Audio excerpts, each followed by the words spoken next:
નમસ્કાર ખેડૂત મિત્રો, સ્વાગત છે તમારું ખેતીવાલા યુટ્યુબ ચેનલની અંદર. ખેડૂત મિત્રો, આજના વિડીયોની અંદર આપણે વાત કરવાના છીએ કે ખેડૂત મિત્રો, આ ખેડૂત પોર્ટલની અંદર તમે જો અરજી કરેલી હોય તો અરજીનું જે સ્ટેટસ હોય છે, જેમ કે એલિજિબિલિટી છે, સબમિટેડ છે, ક્લેમ સબમિશન છે, સેન્શન રિપોર્ટ છે, ક્લેમ વેરીફાઈડ છે, પેન્ડિંગ છે, એ ઉપરાંત ઘણા ખેડૂત મિત્રો તમારા પ્રશ્નો હોય છે કે જેનો અર્થ શું થતો હોય છે. સેન્કશન એટલે શું, એલિજિબિલિટી એટલે શું, તો કયાની અંદર શું કરવું, અને તમારા જે ગયો વિડીયો આપણે જે હતો એની અંદર તમારા ઘણા જે પ્રશ્નો હતા એનું આપણે જે ખેડૂતોના જે પ્રશ્ન હતા એનું આપણે સમાધાન કરવાનું છે કે જેની અંદર ખેડૂત મિત્રો એનો અર્થ શું છે એમ.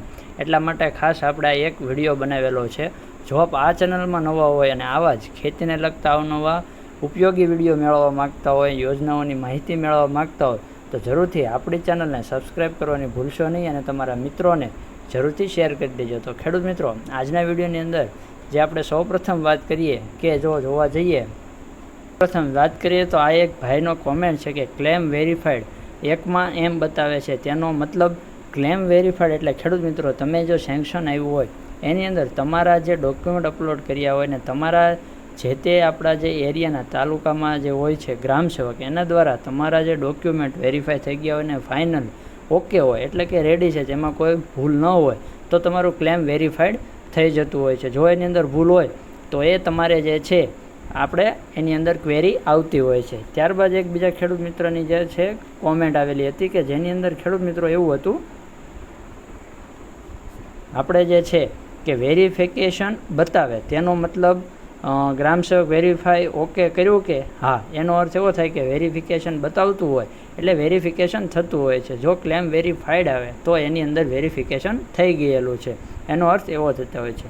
ક્લેમ પેન્ડિંગ આવે તો શું કરવું, પ્લીઝ આન્સર મી. એટલે ખેડૂત મિત્રો, ક્લેમ પેન્ડિંગ એટલે તમારે જે છે તમારી અરજી જે પાસ થઈ ગયેલી છે, સેન્કશન થયેલી છે, પરંતુ તમારે ક્લેમ પેન્ડિંગ કરવાનું બાકી છે. એટલે કે તમારા જે ડોક્યુમેન્ટ હોય છે એ તમારે અપલોડ કરવાના બાકી હોય તો વહેલા તે પહેલાં જલ્દીથી જે છે ખેડૂત મિત્રો કરી દેવા જોઈએ. એની અંદર જો બીજા તમારા કોઈ ડાઉટ્સ હોય, ક્લેમ પેન્ડિંગ આવવાનું ઘણા કારણો હોય છે કે તમારે જે ડોક્યુમેન્ટ અપલોડ ન કર્યા હોય તો એના લીધે ક્લેમ પેન્ડિંગ આવતું હોય છે. અને ઘણી વખત સાઇટના પ્રોબ્લેમ લીધે પણ એવો પ્રશ્ન થતો હોય. અને ગ્રામ સેવક જ્યારે તમારા ડોક્યુમેન્ટ વેરીફાઈ કરી લે છે ત્યારબાદ જો તમે ડોક્યુમેન્ટ અપલોડ કરી દીધા હોય અને તો પણ ક્લેમ પેન્ડિંગ આવતું હોય તો તમારા જો ગ્રામ સેવક દ્વારા રિસીવ કરવામાં આવે ત્યારે એ ક્લેમ સબમિટ થઈ જતું હોય છે અને વેરીફાઈડ થઈ જતું હોય છે. ત્યારબાદ ખેડૂત મિત્રો, ટ્રેક્ટરના ડોક્યુમેન્ટમાં આરસી બુકના બદલે આરટીઓના જો વાહનની રજિસ્ટ્રેશનની પાવતી મૂકી શકાય.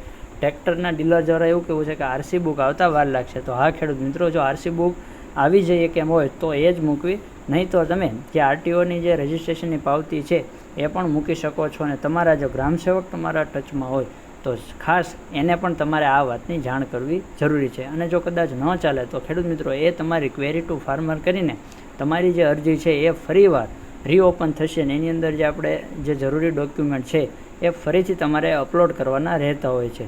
હવે બીજું એક હતું કે સેન્કશન જ બતાવે છે, સક્સેસફુલી લખીને આવી ગયું તો પણ શું કરવું એમ.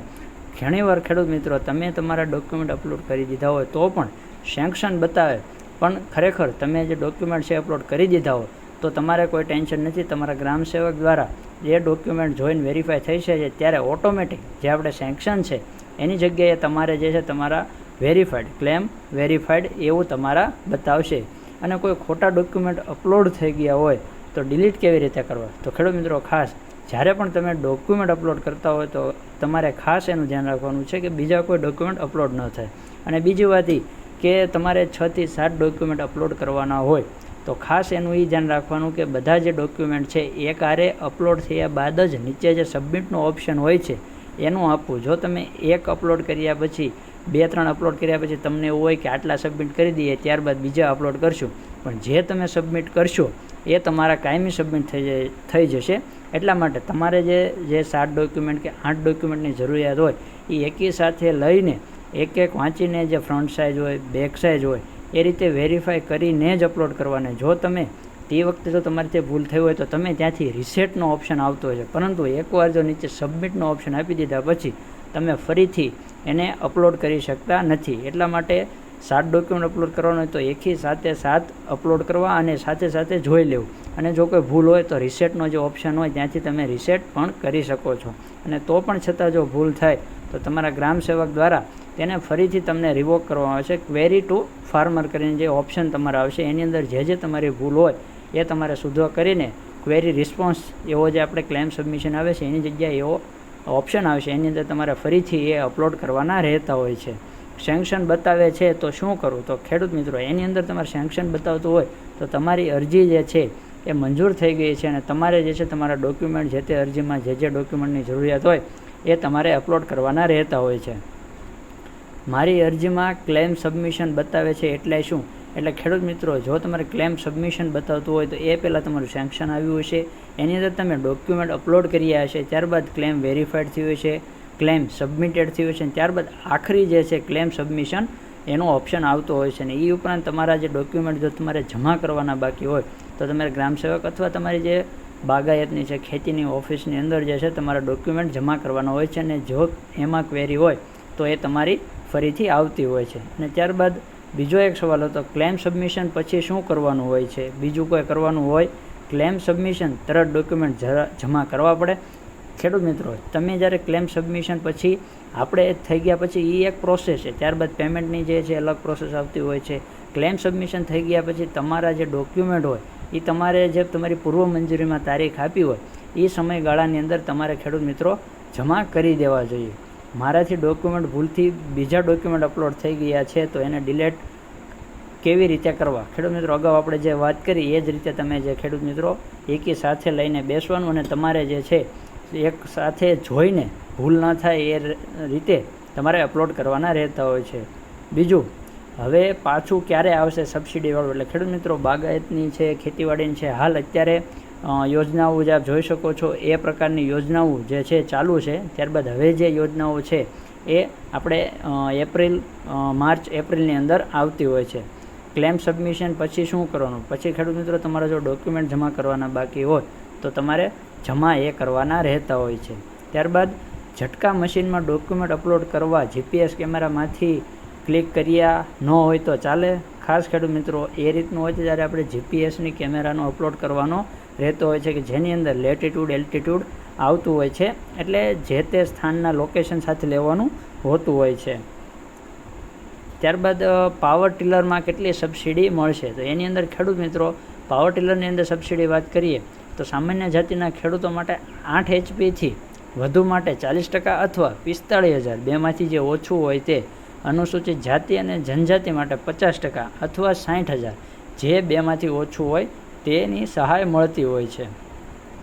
ત્યારબાદ બીજું હતું ખેડૂત મિત્રો કે ડિસ્ટોનરમાં ડ્રો થઈ ગયો કે બાકી છે? તો ખેડૂત મિત્રો ડિસ્ટોનરની જે છે એ આપણે ડ્રો થઈ ગયેલો છે. અમારે યુપીએસસી પીવીસી જે લાઇન છે એ સરકારી સબસિડી યોજનામાં અત્યારે હાલ મિત્રો કોઈ યોજના ચાલુ નથી, પરંતુ ફરીથી આવશે ત્યારે જરૂરથી આપણે બધી યોજનાઓનો વિડીયો બનાવીશું. તો એટલા માટે જરૂરથી આપણી ચેનલ સાથે જોડાયેલા રહેજો. સબમિટેડ પછી કેટલા ટાઈમમાં એલિજિબિલિટીનું સ્ટેટસ આવે છે? મિત્રો આ જે સબમિટ તમે કર્યા બાદ જે છે એ એલિજિબિલિટીનું સ્ટેટસ છે એનો કોઈ નિયત સમયગાળો હોતો નથી, પરંતુ તમને મળવાપાત્ર હોય તો ટૂંક જ સમયની અંદર તમારે છે એલિજિબિલિટીનું સ્ટેટસ આવતું હોય છે. પહેલાં મારે એલિજિબિલિટી હતું અને હવે સબમિટેડ બતાવે છે, શું મતલબ? એટલે ખેડૂત મિત્રો ઘણી વખત સાઇડ એરરના લીધે જે તમારા ડોક્યુમેન્ટ એટલે કે તમે અરજી કરી છે એની અંદર તમે એલિજિબિલિટી મળવાપાત્ર હતી, પરંતુ કારણોસર તમારે જે છે સબમિટેડ આવવું જોઈએ એની જગ્યાએ એલિજિબિલિટી આવતું હોય છે. ઘણા ખેડૂતોનો આ પ્રશ્ન હોય છે કે પહેલાં એને એલિજિબિલિટી હતું અને ત્યારબાદ હવે સબમિટેડ આવતું હોય છે. તો એના માટે ખેડૂત મિત્રો તમારે ફરીથી તમારે જે છે પ્રોસેસ, જો તમે એલિજિબલ હો તો તમારા ગ્રામસેવકનો કોન્ટેક્ટ કરો અને જો કોઈ સાઇડ એરર હોય કે અથવા તમારી કોઈ ભૂલ હોય તો એની તમારે ખેડૂત મિત્રો ચકાસણી કરતી રહેવી જોઈએ. તો ખેડૂત મિત્રો આ હતા તમારા જે અલગ અલગ પ્રશ્નોના જવાબ કે જેની અંદર તમારા ઘણા એવા મિત્રોના પ્રશ્નો હતા એનું આપણે જે છે માહિતી આપેલી છે. અને આવા જ ખેતીને લગતા ઉપયોગી માહિતી મેળવવા માટે અને જો આની અંદર પણ તમને કંઈ ડાઉટ હોય તો જરૂરથી કોમેન્ટ કરવાનું ભૂલશો નહીં અને તમારા મિત્રોને જરૂરથી શેર કરજો જેથી આ માહિતી એમને પણ ઉપયોગી થાય. તો ફરી મળીશું એક નવા વિડીયોની સાથે, નવી માહિતીની સાથે. જય જવાન, જય કિસાન, જય વિજ્ઞાન.